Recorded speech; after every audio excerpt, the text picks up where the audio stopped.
Halo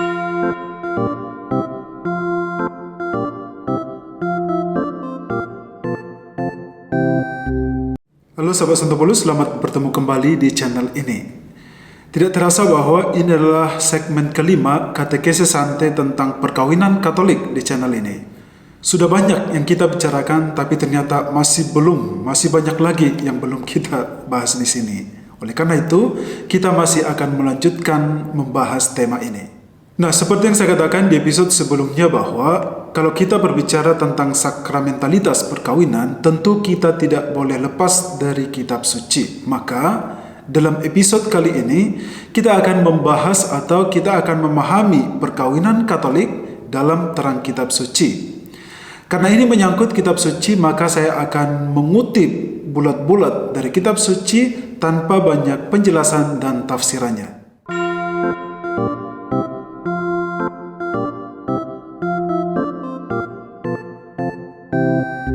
Seseorang bertanya kepada saya lewat WhatsApp. Dia bertanya begini, Romo, mengapa manusia harus menikah? Apakah ada dasar Alkitab yang mengatakan bahwa semua manusia wajib menikah? Saya akan menjawabnya di sini karena tema ini sangat menarik untuk diketahui oleh banyak orang. Untuk menjawabnya, saya mengutip pernyataan Yesus yang ada dalam Matius 19 ayat 12 yang berbunyi, ada orang yang tidak dapat kawin karena ia memang lahir demikian dari rahim ibunya, dan ada orang yang dijadikan demikian oleh orang lain, dan ada orang yang membuat dirinya demikian karena kemauannya sendiri oleh karena kerajaan surga. Dari pernyataan Yesus ini, saya bisa meringkas bahwa ada 3 kategori orang yang tidak menikah. Yang pertama, orang tidak menikah karena mereka lahir demikian dari rahim ibunya. Inilah orang yang cacat atau sakit. Yang kedua, orang tidak menikah karena dijadikan demikian oleh orang lain. Inilah orang-orang contoh yang dikebiri. Praktek-praktek semacam ini zaman dahulu itu banyak. Dan yang ketiga, orang tidak menikah karena keinginannya sendiri demi kerajaan surga. Mereka ini adalah masuk dalam kategori biarawan atau biarawati. Jadi dari pernyataan Yesus ini, saya bisa mengatakan bahwa perkara menikah atau kawin itu adalah bukan sebuah kewajiban, tetapi itu adalah pilihan hidup. Akan tetapi, kalau misalnya Anda tidak termasuk dalam 3 kategori orang tidak menikah, seperti yang disebutkan oleh Yesus tadi, disarankan Anda untuk menikah. Seperti yang dikatakan oleh kitab Pengkhotbah yang berkata demikian, berdua lebih baik daripada seorang diri, karena mereka menerima upah yang baik dalam jerih payah mereka. Itu ada dalam Pengkhotbah 4 ayat 9.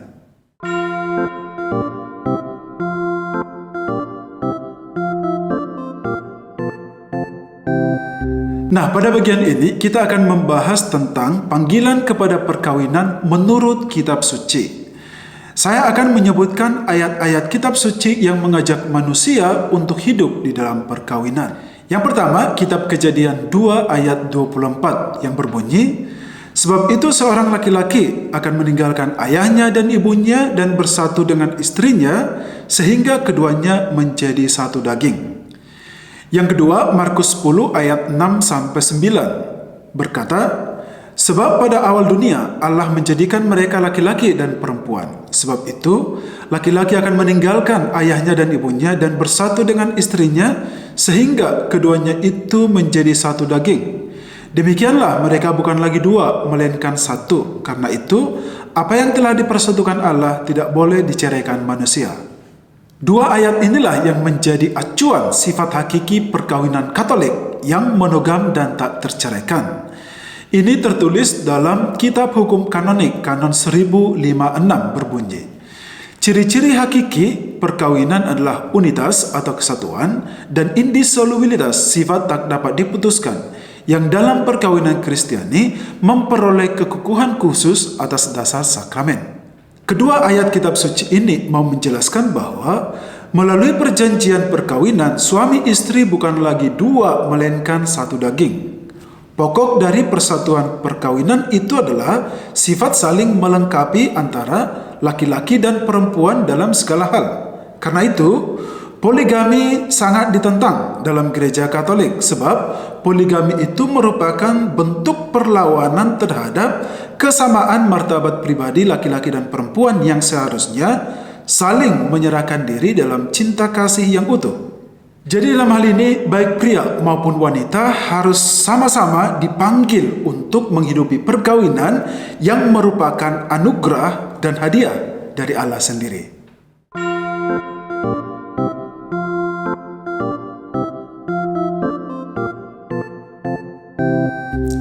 Setelah manusia dipanggil kepada perkawinan dan manusia menanggapinya, lalu apa yang harus mereka lakukan selanjutnya? Atau apa yang harus suami istri hidupi dalam perkawinan itu?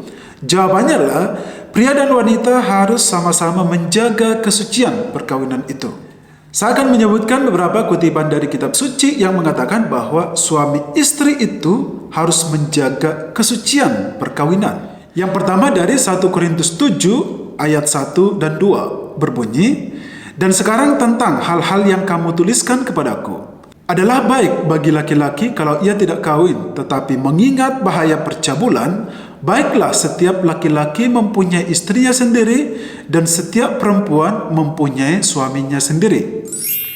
Yang kedua dari 1 Korintus 7 ayat 4. Di sana berkata, "Istri tidak berkuasa atas tubuhnya sendiri tetapi suaminya. Demikian pula suami tidak berkuasa atas tubuhnya sendiri tetapi istrinya."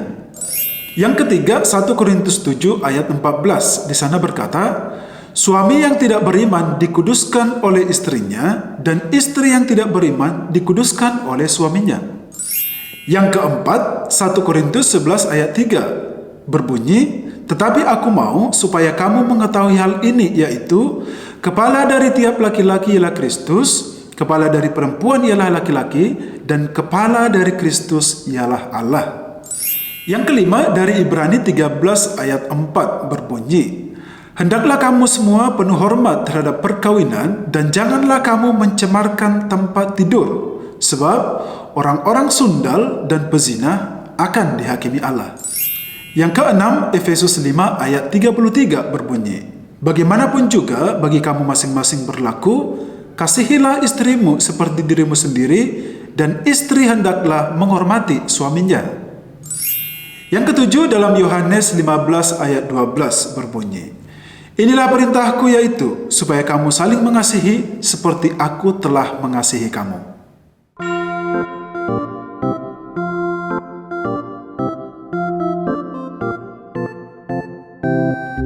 Kali ini kita akan mengetahui peranan masing-masing secara spesifik. Yang pertama, bagaimana seorang istri harus menghidupi perkawinannya.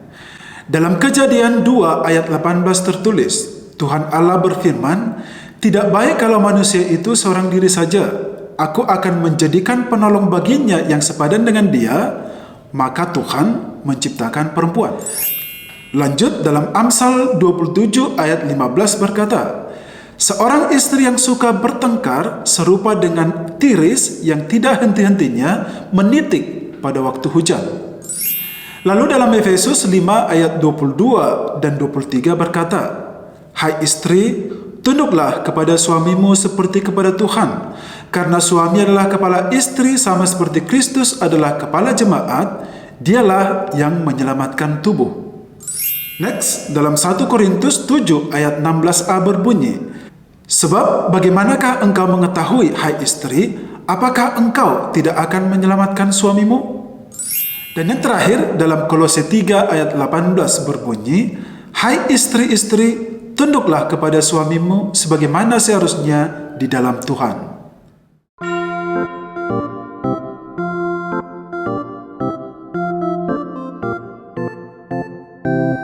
Sekarang kita akan mendalami peranan seorang suami. Bagaimanakah seharusnya dia berperan dalam keluarga atau bagaimana dia harus memperlakukan istrinya.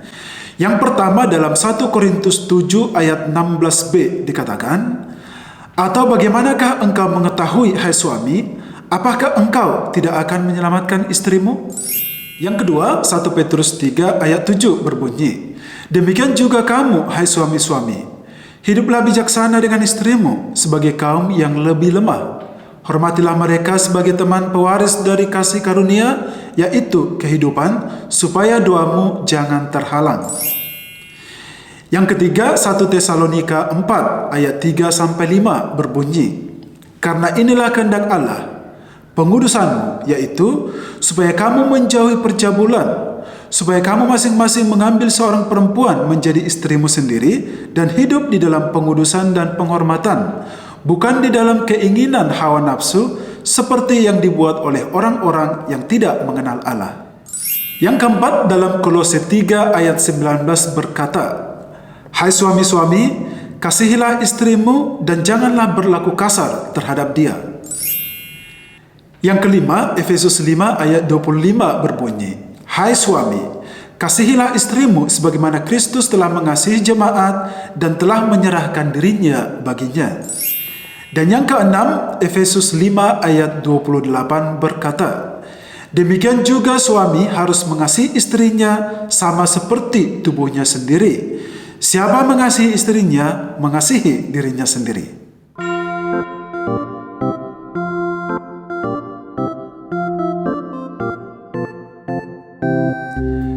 Sahabat Santo Paulus, inilah penjabaran saya tentang katekesis santai khusus episode ini, yaitu perkawinan dalam terang kitab suci. Kitab suci sebagai dasar iman, kekatolikan kita menjunjung tinggi nilai-nilai perkawinan. Perkawinan bukan hanya sekedar di mana sepasang suami istri bersekutu atau hidup bersama, tetapi perkawinan itu adalah salah satu sarana Allah untuk ikut campur tangan dalam kebahagiaan dan keselamatan manusia. Oleh karena itu, setiap pasangan suami istri harus bersama-sama menjaga kesucian dan keluhuran nilai perkawinan itu. Kenapa? Karena hanya dengan cara itulah mereka akan mengalami kebahagiaan di dalam perkawinan itu. Sampai ketemu di episode selanjutnya.